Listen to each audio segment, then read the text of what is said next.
Welcome back to This Week in Immigration. I'm your host, Jack Malde, Senior Policy Analyst at the Bipartisan Policy Center. In this week's episode, BPC's Senior Advisor, Theresa Cardinal Brown, and I chat with Michael D. Lumpkin, the US Immigration and Customs Enforcement, or ICE, Chief of Staff. We discuss the missions of ICE, the various challenges facing ICE, including budgetary constraints, and its efforts to address the unprecedented number of arrivals at the US-Mexico border. We also discuss the importance of technology in ICE's operations and Mr. Lumpkin's views looking forward. A very interesting conversation is coming up, so stay tuned.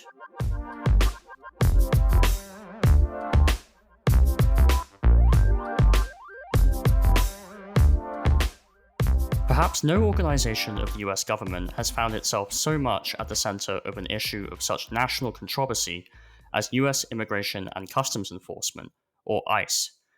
Although its role in immigration enforcement is perhaps most well known, ICE also oversees the student and exchange visitor system, protects against intellectual property theft and trade fraud, counters the proliferation of national security technologies and weapons, investigates and counters human smuggling and trafficking, online child exploitation, money laundering, and cybercrimes, and tracks down international human rights violators and war criminals. So that's a lot of activities. Today, Theresa and I are very fortunate to be joined by Michael D. Lumpkin, who was appointed as the ICE Chief of Staff by President Joe Biden on November 6, 2023. Prior to becoming ICE Chief of Staff, Mr. Lumpkin had extensive experience in public service and the military. He has served as Commissioner of the Afghanistan War Commission, the Special Envoy and Coordinator of the Global Engagement Center at the U.S. Department of State, and Assistant Secretary of Defense for Special Operations Low-Intensity Conflict in the U.S. Department of Defense. A former Navy SEAL with over 21 years of active duty service, Mr. Lumpkin has earned numerous awards for his military and federal service. In the private sector, he's held leadership roles at companies such as Industrial Security Alliance Partners and Amida Technology Solutions. So with that lengthy bio out of the way, welcome to the podcast, Michael. Thank you, Jack. It's a pleasure to be here today. So I just gave a rundown of all the widely varied missions of ICE, but can you talk some more about ICE's primary responsibilities? Yeah, I mean, I've been at ICE about 5 months now, and I tell you what, the gamut of what we do here at ICE is, I mean, it's impressive when you look at it. You highlighted some of them at the beginning. We do some of the most complex investigations for Homeland Security. We do the immigration enforcement mission, and we also have the second largest number of lawyers in the federal government outside of the Department of Justice. So we're literally, think of customs enforcement of days of old. What happens in the modern era, so there's a lot of it has a cyber nexus. We have folks working the counter narcotics operations, human smuggling, everything from smuggling of antiquities and wildlife. So we truly are global and involved in many, many things focused on keeping Americans safe and the rule of law. And how do you coordinate and balance all of those varied missions in your role as Chief of Staff? Yeah, no, it's a great question. It's interesting is that some of them, like Homeland Security investigations, they're out there every day getting it done. And we have good leaders. We just have great people who know how to manage and lead an organization as diverse as this one. So we hire the best people and we continue to move them up the ranks and put them in leadership and management positions. So it gives us the ability to focus on the things that require my time. I spend a good chunk of my time here as the Chief of Staff focusing on the immigration enforcement issue and supporting the workforce. So, and that's just because that seems to be front and center in today's, in the narrative and the discussions of what's happening in this country, both politically and realistically on Main Street. Yeah, so we are the immigration podcast, so we're going to focus a little bit more on the Sure. immigration stuff here. What have you learned in your first 4 months on the job about how ICE's operations and strategies have changed or are changing in response to what we're seeing of the increased migration, particularly at the U.S.-Mexico border? Listen, I wasn't steeped in immigration before taking this job. My bio at the beginning, I've spent a lot of time in the Defense Department and other departments. I've learned a whole bunch since I've been here. So if I had to kind of go through a few things, and please stop me as I've got my 10 things that I've learned. And if you want more amplification, please just ask. But so number 10 would be global migration is real. Mm-hmm. Okay, so what we're seeing at our borders and what the American people are seeing on their TV screens or in their neighborhoods is happening globally. So we are seeing our portion of it, but we're not alone in dealing with this immigration issue. Migration it has to have a global approach, and we have to think of it as just bigger than what we're seeing on the southern border. So I think that would be my number 10 out of my top 10 that I've learned. Well, I'm curious to what number 1 is there, if that's number 10. Number 9 would be that immigration enforcement is a highly emotional issue. Mm-hmm. And actually, for most people are not very informed on the issue. Mm-hmm. There's a lot of reductionist thought that goes into it. You do this one thing and you're going to fix it, or you're going to do that other thing and we're going to solve the problem. It just doesn't work that way. But people are very, very emotional and passionate about it. So, and I don't mean this in a pejorative way, but there is a lot of ignorance on what the laws and why immigration and migration happens and what the needs of immigration needs in this country really are. Mm-hmm. So that would be my number 9. Number 8, immigration enforcement is a very, very complex issue, kind of governed by this mosaic or spider web, or call it what you want, of laws. And based on the emotion and the complexity, it makes gun laws really simple. In my mind, it is just really, really complex. And if you truly want to understand it, and I learn things every day of things I didn't know, or this obscure piece of legislation that was passed and who knows when, and the second and third order impacts of it. But it's extremely, extremely complex. And again, reductionist thought doesn't help solve the problem. Number 7, immigration law is made by appropriation. It's resource driven. So what we see is that we see appropriations every year from Congress, and it's a matter of law, but it tells you what money you have and what you can spend it for. And that's what drives our immigration law in this country.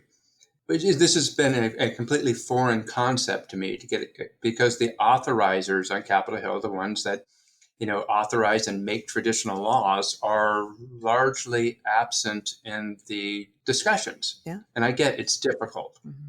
And I appreciate that immigration law is difficult.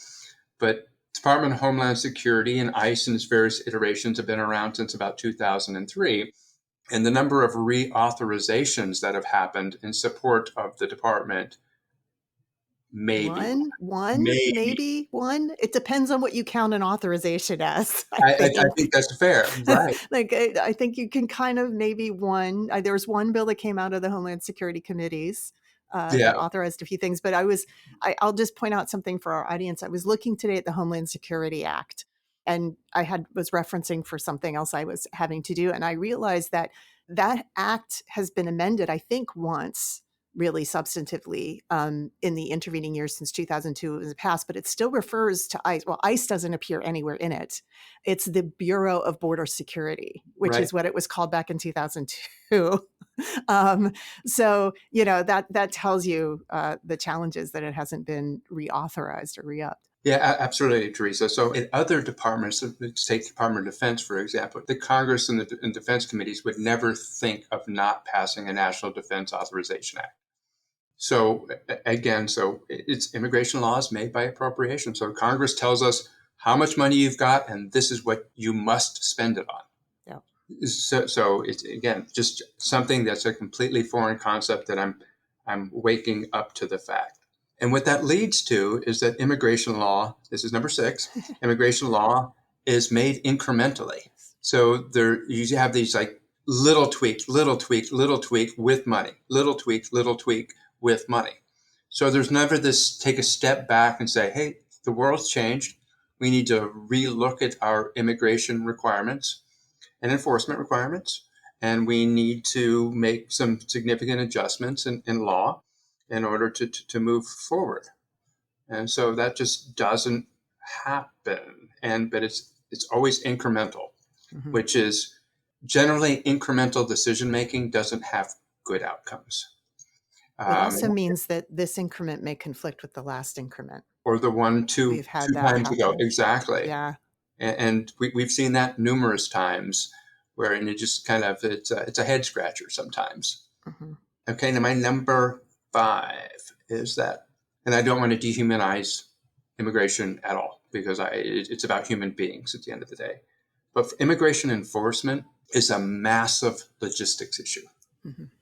It is. I mean, if you look at the sheer number, so we are running over 7 million people in the ICE system. That's between the non-detained docket, we call it, those who are in alternative detention, and those that are currently being detained. So we've got somewhere between 7 and 8 million, depending on how you want to do the math.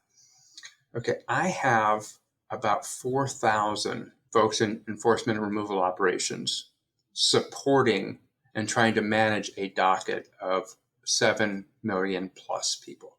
That puts us at a enforcement officer to person on that docket about 1 to 6,800 from a caseworker perspective. It's massive. Yeah. So right now I mentioned about 7 million people on the overall. I've got 195,000-ish on the alternative detention, and we've got about 36,000 and change that are currently being detained. But of that number, I've got 1.3 million people who have final removal orders that we're trying to get out of the country and to remove. Some of them are truly stateless. Some of them, their country doesn't want them back. And some of them we have to, prove what country they're from so we can get documents to repatriate them. It's a very, very complex issue, as I mentioned earlier, but it's logistically, it's massive. But it's not like Amazon dealing with a package on your front door. These are human beings. And again, we are a nation with the rule of law, and you want to treat everybody with respect and dignity in the process. But at the same time, we have to make sure we're supporting and making sure that we remove national security threats and focus on public safety at the same time. So again, it's a massive logistics issue, which leads me to number 4, is that immigration enforcement is grossly under-resourced. I mentioned the number of enforcement officers we had at the front, a moment ago. But if you look at the money, in a budget is just reflective of capabilities. And as I mentioned, we make immigration law by appropriation, is that ICE's overall budget is just about 1% of the Department of Defense budget. And our immigration enforcement budget is about half of 1% of the Department of Defense budget. So it tells me as a nation, we would rather spend money on defense than enforcing immigration. That's the message one could take away. And I don't know that that's a true statement, but the overall enforcement mission is under-resourced in people and money, and what money does is buys you capabilities. Number 3, we're getting closer to that number 1. Yeah, I'm getting closer. Okay, and number 3 is that our modernization and data management capabilities and processes are routinely cannibalized to fund ongoing operations. So to me, my team's heard me say this many times, is transparency equals trust. What data gives you is transparency. We have people valiantly working to try to modernize, our processes and to ensure we're capturing data, the right data. I also say that, an altimeter is an amazing instrument, but I don't need it in my car. So you have to capture the right data to help inform decision making. Right. And with it, I'm going to want to ask something about that because, we at BPC are all about like government transparency. We look at the data that ICE puts out and that CBP puts out on a regular basis so that we on the outside can kind of understand what's going on inside government. But, the challenge is that immigration, migration, and the work you do is happening on a daily basis. Mm-hmm. So we see the data, say, at the end of a month, and it captures a moment in time.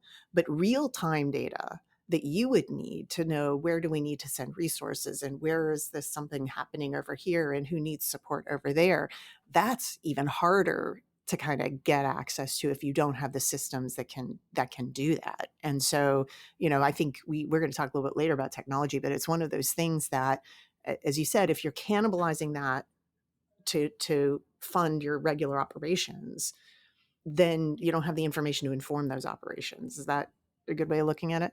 Absolutely. So, especially in the modern era, where things are moving you need to be able to make decisions and move quickly as migration patterns change. Data is wickedly. I tell people I'm a data dork. I mean, to me, data is everything, right? So it helps inform. It tells you whether you're doing it right or you can do it better. But again, it's not the lack of trying. It just hasn't been. It's been cannibalized, and we need increased investment in it. I was recently at one of our detention facilities. Just a little anecdote here is to tell you how some of our systems. It's not just the data, but it's the overall process in immigration. They spend $6,000 a month on paper to help people fill out asylum claims, and it says for the legal system to work the immigration paper. So I mean, it's sometimes I feel like I'm 15, 20 years ago in the world. Oh, forget 15, 20. It's like 30 years I ago. was being kind. With the paper. This isn't a lack of people wanting to do it. It's about being resourced and this long-term approach on building infrastructure. Again, the women and men here at ICE are trying to do it, and DHS are trying to do it every day. It's just, again, if you don't have the resources, you can't do it. And I would just say that particular issue about modernization affects every part of the immigration system. It affects CBP and the data they have access to at the border and the systems they're using, which are built on top of old systems that are then built on top of built on top of. USCIS still does not have electronic filing for a lot of what they do. The immigration courts are still working with paper. So it's persistent across the entire system that you're still dealing with those old systems and processes. Yeah, and it's going to require significant investment and vision, to ameliorate this. It just is. But in the modern era, I mean, we live in a digital world. We should be living in the digital world. So that's my number 3. Number 2 is that partnerships are the key to success, whether it's state and local law enforcement or is frankly private industry. So we work with state and local cities. For even non-cooperative jurisdictions, to try to make sure that they know we're there to support and that we want to work collaboratively and work together. And on the private sector, I mean, for example, we have a detention capability here, and it's largely managed through private industry. But at the end of the day, if we did not have them as partners, we wouldn't have a detention capability and program. And people may say that ICE, you need to get out of that business. That's not up to us. It's the law. See back my earlier comment about appropriation drive law. Yeah. So I think partnerships are key to success. And there's some places where we have amazing partnerships with folks in state and local law enforcement. There's other places that we're working on. But at the end of the day, the American people expect us to work together to keep them safe. And then my number 1, we finally got there. Sorry, it took a while. No, that's I'll land the plane. Yeah. It is that, listen, I've worked in a lot of different places. When you read my bio, Jack, it just tells you I'm old and I can't keep a job, right? So, but I've worked with some amazing people. And I tell you what, the women and men at ICE, they are second to none. They are amazing people who get up every day that are focused on their mission, and they just get it done. And they get it done, and they get up every morning, even though sometimes the task is overwhelming what they're asked to do. And they still do it. And they make careers out of it. So again, my number one here is that the people here are phenomenal. And I'm just truly, truly blessed to be able to work with them. So that's a great list, Michael. Thanks for running us through that. If I were to push you for maybe like the 2 or 3 biggest challenges facing ICE at the moment, what would you say? I mean, listening to that list, something that seemed to be a recurring theme was the lack of resources. And but what would you say? Not a list of 10 this time, maybe 2 or 3 biggest challenges. Yeah, I think resourcing is the probably right up there, across the ICE enterprise. I think that's key. I do think because the branches and sequels from that are so significant, it touches modernization. It talks about the number of personnel we have to get at the problems that we're tasked and missions that we're tasked with getting at. So I think that would be right up there. I think the second one would probably be on the HSI front, not so much on immigration, but we have the Homeland Security investigations, and they do some amazing things. But what they don't have is they don't have access to Title 21 authority, which would allow them to start and do narcotics cases. So which I think is crucial. Yeah, that authority is usually vested in DEA. That's correct. Correct. Yeah. Yeah, that is correct. And the scope of the problem is so large, with fentanyl in particular and things that are crossing our border, is that we could put thousands of HSI officers and task force officers, about 10,000 at the end of the day, against the fentanyl problem with zero cost to the taxpayers. It would cost no additional money.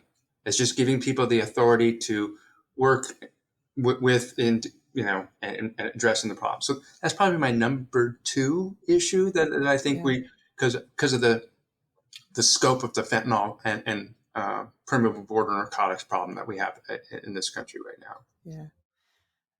I may just, for our listeners, because they may not understand sort of these differences between federal law enforcement agencies and who has authority under what. So Immigration and Customs Enforcement was formed by a merger of parts of what was the U.S. Customs Service and parts of what was the Immigration and Naturalization Service. And INS had what we call Title 8 authority. And anybody who's been listening this long enough understands that Title 8 is all the immigration authorities. Customs came with a couple of different things, but their primary authorities were under something called Title 19, which is all the customs authorities to inspect cargo and levy tariffs and fines and all of that. Now, in addition, law enforcement officers in DHS also have authorities to make arrests under other types of law that they enforce at the border. But what you're talking about is starting investigations. Correct. For drug activity. So let's just describe for somebody right now, say CBP at a port of entry interdicts a drug load. Yes. Right? What happens next is they very frequently call ICE, their local ICE office, and say, we just interdicted a drug load. We have the driver in custody. Do you want to come interview them? And that can kickstart an investigation because this drugs obviously cross the border. There's a customs authority violation. There's also a drug violation there. But then ICE has to go kind of talk with DEA about like arresting somebody under drug interdiction authorities or starting a drug investigation. Am I correct in describing that? Yeah, Theresa, you nailed it. I couldn't have done that good. And I learned some stuff when I was at DHS. This is what I learned. That it's complicated. And I think that why it's so important is the polycriminality on the border. So people who are smuggling people smuggle drugs. They smuggle weapons. When you start pulling a string, it usually leads to 15 other strings to pull. Especially on cross-border crime. And we need to make sure that we have all hands on deck to kind of address this issue that's facing, every American on every main street in this country. And I do think where HSI is uniquely posture and why this authority would benefit them so much is because, it's easy to think of customs enforcement being physical borders, but it's also the cyber border as well. And so we have it still crosses, and a lot of the criminality isn't necessarily moving one thing across a physical border, but the tentacles go everywhere. And again, these are professionals who do complex investigations every day. That's what they do. That's their bread and butter. And we just make sure they have all the tools to get at the problem. Mm-hmm. That's great. So I want to ask you about something else. You've been at ICE for all of 4 months, but ICE as an organization has not had a Senate confirmed director since the Obama administration. It's been very challenging to get somebody confirmed through Congress. And I'm not going to ask you about whether the Biden administration is going to nominate anybody else, but let me ask you, does the lack of a Senate confirmed leader and having a series of actings or people performing the duties of the director impact ICE's operations or morale or missions in your mind? Yes. So the answer is does it affect the mission and the morale? No, it doesn't. The men and women at ICE they're professionals. They understand the mission, what they need to do, and we have the acting director is an amazing professional, and the acting deputy director is another one. They're just true professionals who get it done every day. That said, now I was the acting undersecretary for policy at the Department of Defense, and then I was a Senate confirmed assistant secretary for special operations. Is there a benefit for being confirmed? Absolutely. Mm-hmm. It gives you increased maneuver room. It gives you ability to be able to be a little more forceful in your positions and in the dialogue, not within the organization, but frankly, sometimes outside the organization. So I think that we mentioned earlier is that the immigration issue is front and center in electoral politics right now. And it's interesting that ICE doesn't have a Senate confirmed director, and CBP doesn't have somebody Senate confirmed at the helm either. Mm-hmm. So, and I can go on and on about the number of people who are in acting positions throughout ICE or even, anywhere in the Department of Homeland Security. So so does it affect? Sure it does. Michael, let's move on to talking about budgetary issues. So in the last several months, we've heard that ICE has been having challenges with its budget, given the expenditures to address the migration at the US-Mexico border. So regarding the budget, what are the most significant financial challenges that ICE is facing at the moment? Yeah, so we did get the fiscal year 24 appropriation. So some of our things that we'll call them shortfalls because of a continuing resolution, which put us locked in at fiscal year 23 budget levels.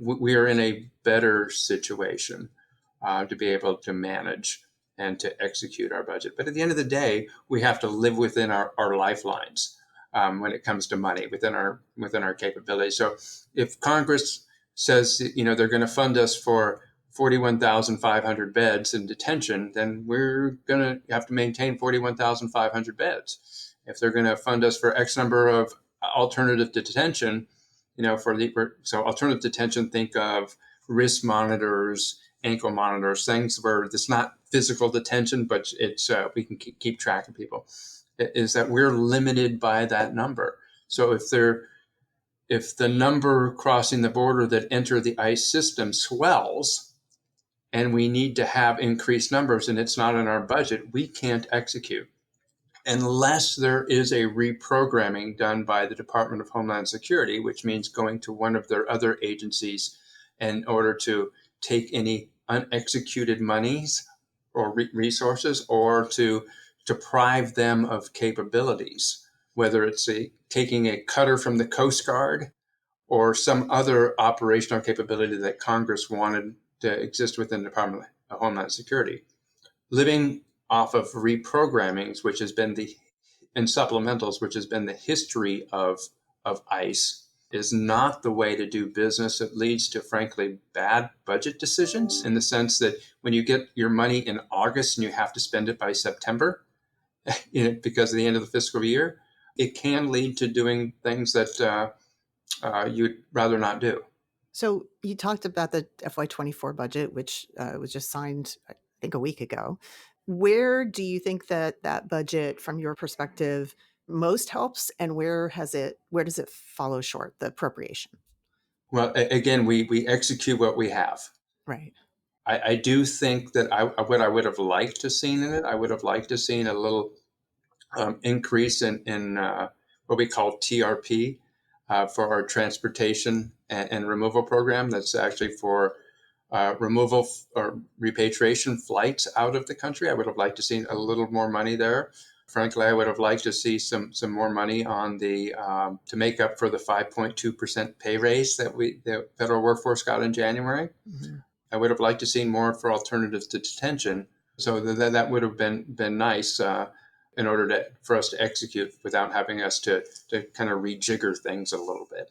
Mm-hmm. So obviously, ICE probably has to make some tough financial decisions, has to prioritize certain things with the resources it has. So what's ICE priorities in terms of budgetary allocations in this tough financial period? Yeah, I mean, again, I think when Congress passes an appropriation and a law, they are telling you what they want you to spend money on. So, and the way they've kind of our budget accounts have been kind of wickered. You get X amount of money for detention. You get so much money for fugitive operations. You get so much, and it kind of goes down the line. And I only can move internally reprogram 10% between those budget lines. So we don't have a lot of maneuver room. So with authorizers on the Hill not voicing what they want us to do, we're limited to the laws that are passed in appropriation and the policies of the administration. Right now, we have spent and we will continue to support CBP on the border to the best of our ability. We get a good chunk of our people into our system directly from CBP. So it's just so we're going to continue to focus on the missions at hand with the appropriation we've been given. If we find we are short, if there's another surge at the border or something else, then we'll work with with the Department of Homeland Security to work with them to make sure they're aware of our needs and to figure out the path forward to try to execute. So President Biden also sent to Congress shortly before you were appointed a supplemental budget request that included $2.5 billion for ICE, including for some of that transportation money that you said, but it has not yet passed Congress. How important would those additional resources be for ICE? Very important. The importance is that we need to build our immigration enforcement capability. We need more people. So because that case management number I gave you of 1 to 6,800, we desperately need that in order to support what's happened over the past 4, 5, 6, 8 years on immigration numbers, and as we look forward, if global migration trends continue the way they've been forecasted, is that we're able to address them. Yeah. So I think we have to build our capacity. We need to focus on the modernization pieces. I think we need to do everything we can to remove as many of those that are in our system as we can in order to get a workload that's manageable for the workforce. Mm-hmm. So just to dive into that just a little bit, because some of our listeners may not understand, when you talk about the caseload and enforcement removal operations, and these are people who are awaiting an immigration hearing. Correct. Predominantly. Yep. It hasn't been determined whether or not they'll get to stay or be removed from the United States. And ICE's job is to monitor where they are and keep track of them, hopefully make sure they show up for those immigration court dates. And if they're ordered removed, then show up and be removed. And your limitations there is you can't track them through that whole process to see it through. Is that? Yeah, it's difficult. It's especially, again, going back to the numbers. I think any of us who are listening can think about trying to manage each individual 6,800 people out there, and it's a lot. It's just a lot. So this goes back to my point about it's a massive logistics issue of moving people through the system. And this just isn't us at ICE, because I talked about state and local partnerships, but it's also a partnership with U.S. Citizenship and Immigration Services, who do the asylum vetting. It's also CBP and the work that they do is people who are coming across our borders. So there's a lot of different people here in the process, and they're different agencies. And so you have this dance that has to be done. And you've also got the Department of Justice, which is outside, that manages the immigration courts. So you've got all of that trying to happen together. And I think that there are just natural inefficiencies that happen when it's kind of spread across that many different organizations that have different budgets, different oversight committees on the Hill, different resourcing, and they're not they're not synced up all the time. Mm-hmm. So I tell people it's like that proverbial balloon. You squeeze it here, it pops up here. So you're always trying to manage the flow through the process, whether it's CIS has enough asylum officers to do the credible fear screenings, or it's CBP to do the magic that they do every day on our borders. Mm-hmm. So, Michael, the president just last month also sent his FY 2025 budget request to Congress. What are some of the highlights of that request for ICE, and what would those resources cover? Yeah, so we're seeing a plus up on some of our budget lines, but I would say there's nothing there that's significantly different.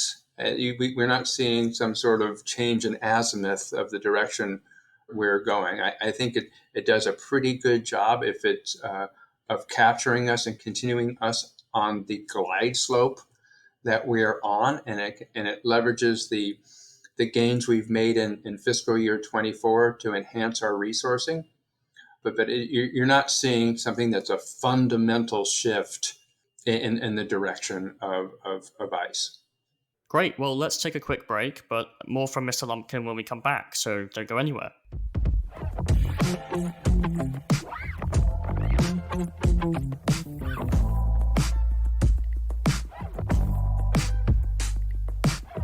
Welcome back. We are continuing our conversation with Michael D. Lumpkin, the Chief of Staff for Immigration and Customs Enforcement, and we're going to talk a little bit more about detention. Now, you mentioned at the top that immigration is an emotional issue.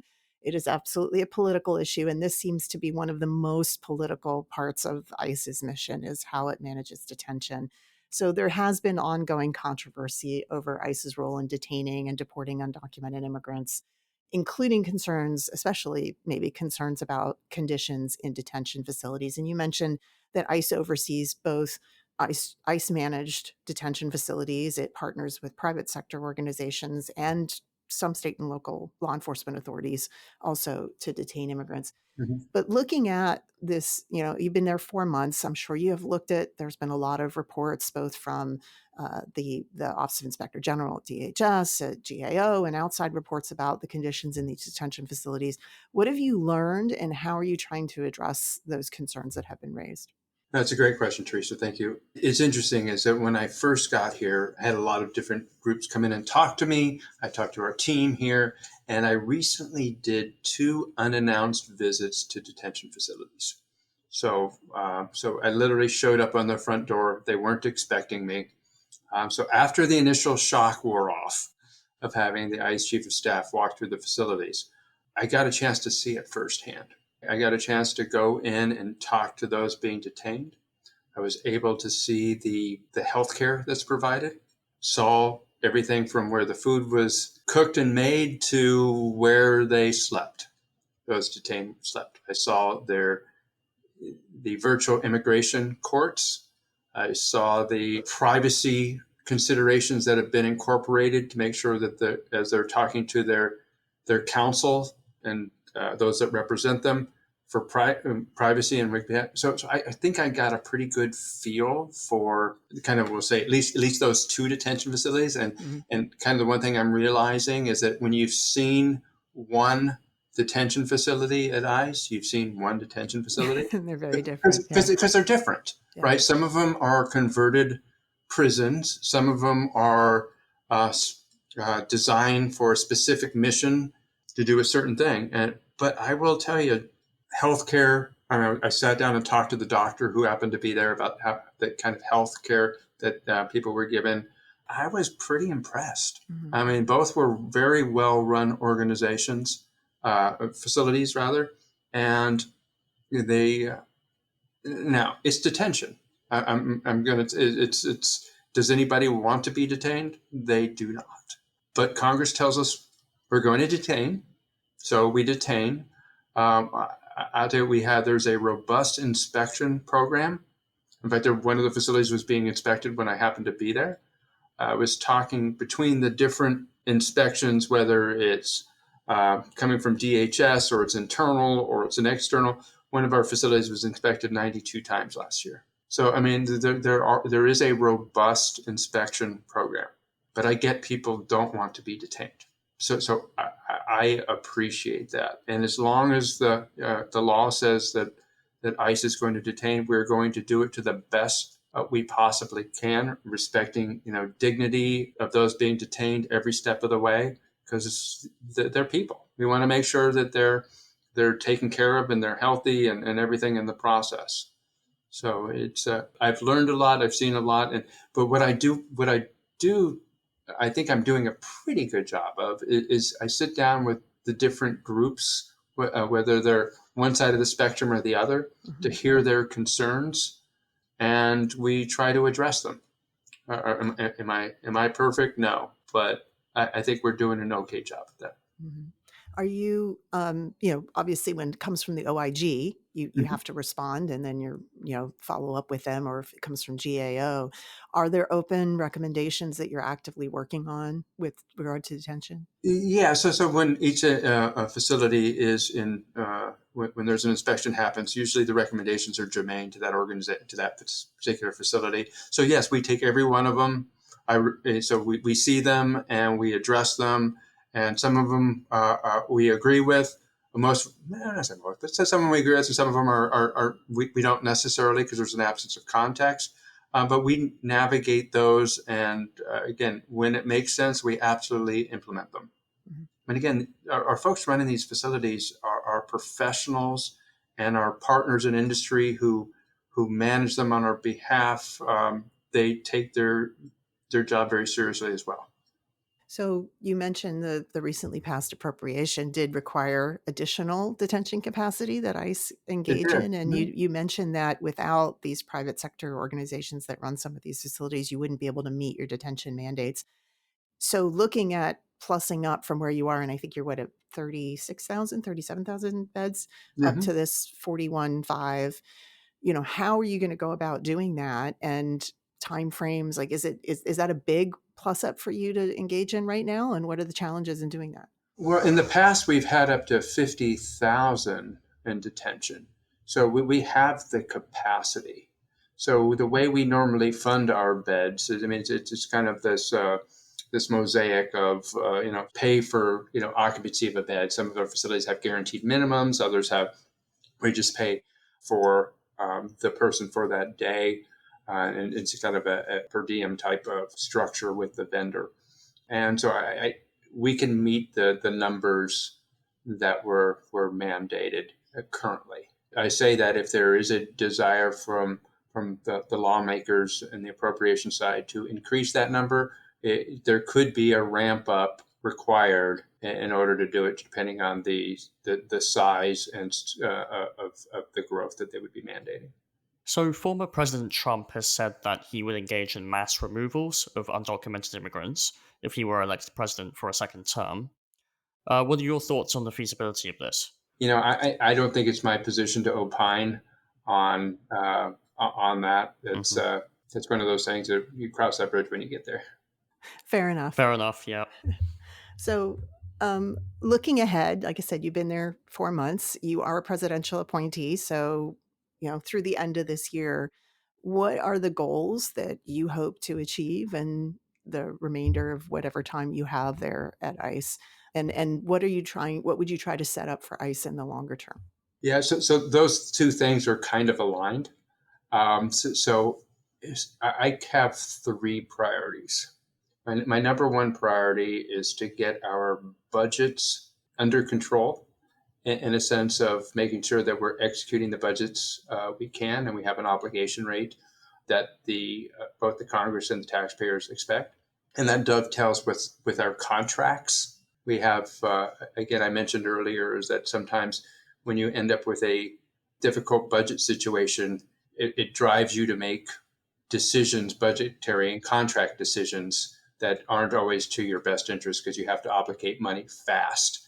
And what I've learned is that you get three things. You can have things done well, you can have them done fast, or you can have them done cheap, and you can only pick two of those. So this is kind of my first priority of the budgets and the contracts. My second is to move us forward to increase our data-driven decision-making. That's to focus on that modernization and make sure that we have the dashboards, that we have them, but also the data is made available in a timely fashion to those that want to consume it. Again, going back to my transparency equals trust.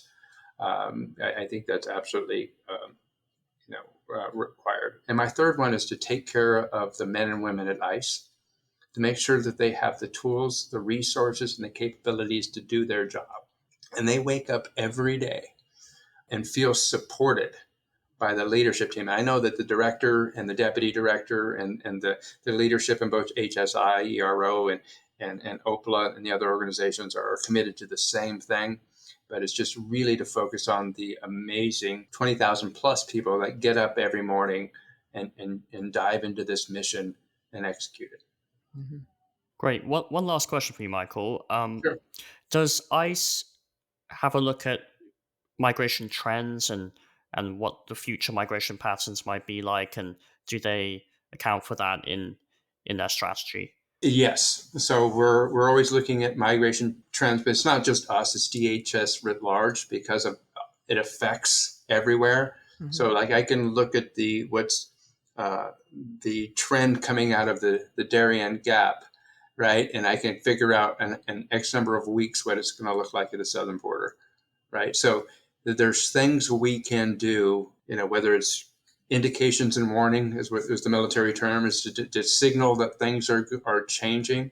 But I think the key is that you have to look at the global piece to see what, but also the why. Why are people moving?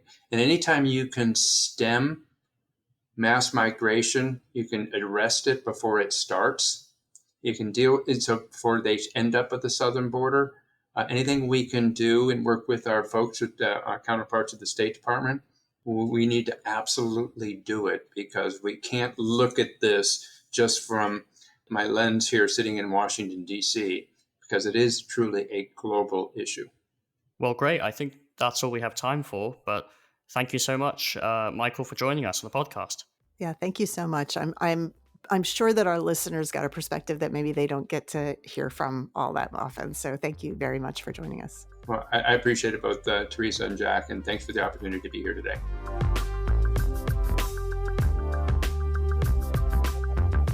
And that's a wrap on this episode of This Week in Immigration. One last reminder to subscribe, rate, and review this podcast on Apple Podcasts, Spotify, or your favorite podcast platform, and share it with your friends and colleagues.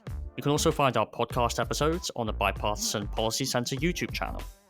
You can find more information on all the issues we discuss here on the show at bipartisanpolicy.org/immigration.